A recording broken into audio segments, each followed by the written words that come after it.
Our motto was open space is for children and their children and their children. Wow. There's Enchanted Mesa. It's a great feeling to be part of the small group that really saved Enchanted Mesa, that got the bond issue passed. Mm-hmm.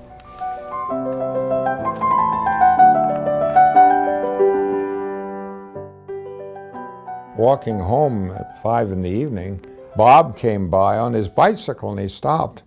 And I remember him saying, "Al," he said, "we've got to do something about all this building of the houses up in the foothills." You thought, we can't. I thought you were out of your mind. Yes, that's right.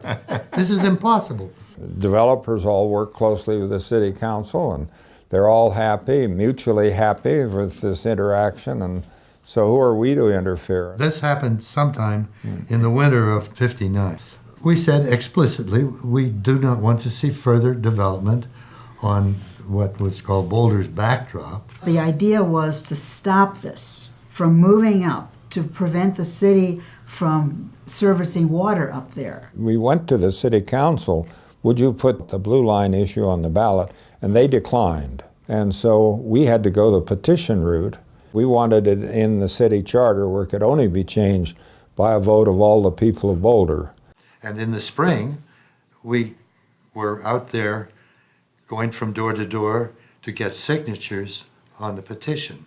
I remember getting stopped on Broadway once, walking on Broadway, and a friend who was a business type, he chewed me out from top to bottom. He just said, "This is outrageous, you're taking private property values and everything." We had the vast majority of people who we got in touch with signed on, so it was clear to me that this first step wasn't going to be that difficult.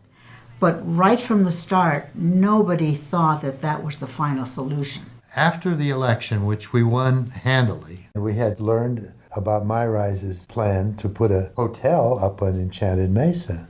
We've got to stop that. The next move, of course, was to buy the prime piece of land that we'd always said was the most important thing to get, namely this Enchanted Mesa. So in '62, there was this bond issue for $100,000 For the purchase of the Enchanted Mesa. We watched the election returns come, listened to them come in over the radio, and the issue of the bonds was losing until the last couple of precincts came in, and then it passed by a small margin. So I think the most important thing that happened then, we realized that we wanted to go further. Plan Boulder had been very successful. The people had started the Blue Line, Enchanted Mesa, got a Parks Board going, and so it was sort of, well, all right, let's, what's the next step? And Jim Bowers, who was the city planner, put together a slideshow called Boulder Yesterday, Today, and Tomorrow. And he had like maps of what we looked at years ago and what we looked like in '65, which has already grown quite a bit, and then the options for '67, which one was sort of the Los Angeles of this whole area, or maybe sub-communities like they had in Stockholm, where there'd be a central city with sub-communities out there. And we said, well, if that's the option we would like, what do we do about the land in between? He said, well, you'd probably have to buy it.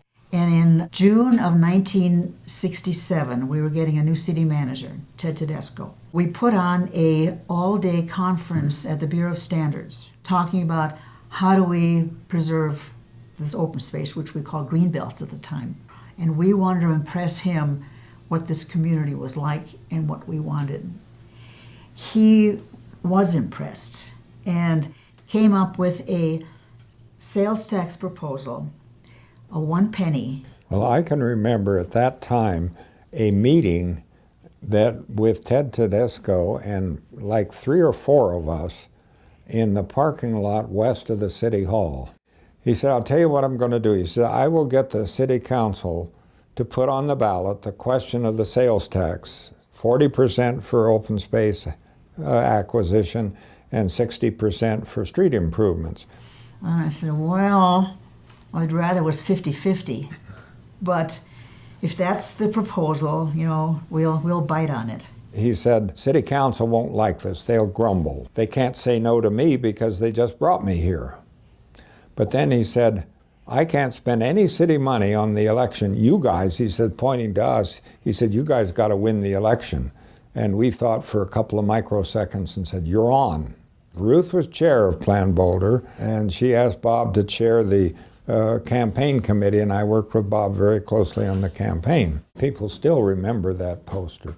And I think it probably was an enormous help in getting the election passed. One of the first things we did was republish the Olmsted report. Frederick Jr. came out and said there should be green belts along Boulder Creek and around the city to prevent it from sprawling out over the landscape. We had this big office on the corner of Walnut and Broadway. Why don't you tell them about the...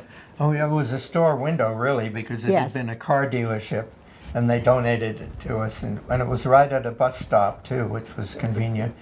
I had fun with that because I made a bigger sign that was the same fluorescent green that said, "The Great Pumpkin says, Greenbelts yes," and I had black light shining on it so it glowed at night. And so it passed by 62% of the vote. It was a politically very astute sales tax because it got Chamber of Commerce and the developers, et cetera, on board. But there's absolutely no doubt that our campaign passed that sales tax. Greenbelts yes. That was an enormously important election, not only for here, but for Boulder County and actually for the nation, because we were the first city that elected to spend money, our own tax dollars, on purchase of open space. Articulating the vision that the citizens had in 1967 to create open space, to protect our mountain backdrop, to not develop the land, to keep it in its natural state, to buy agricultural land for urban shaping. It definitely, geographically in and of itself, it defined Boulder. Green belts are for children, and for their children, and for their children, and on indefinitely. We wanted to make Boulder a nice place. We're all connected, and that humans shouldn't trample on all the other critters, but in fact should preserve them and protect them. It's amazing what a small group of citizens can do when they come together. Come up often. Thank you for this Welcome. opportunity. Nice to have you here. I went to school up here too, and this is where I fell in love with trail running. If you guys want to go really appreciate it. Take care. Connecting him to nature. It's important. That's the goal for That's sure. the key. Thank you.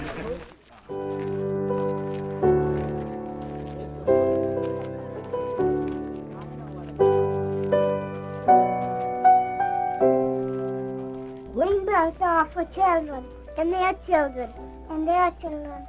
Vote for Greenbelt by voting for the sales tax. Greenbelt, yes.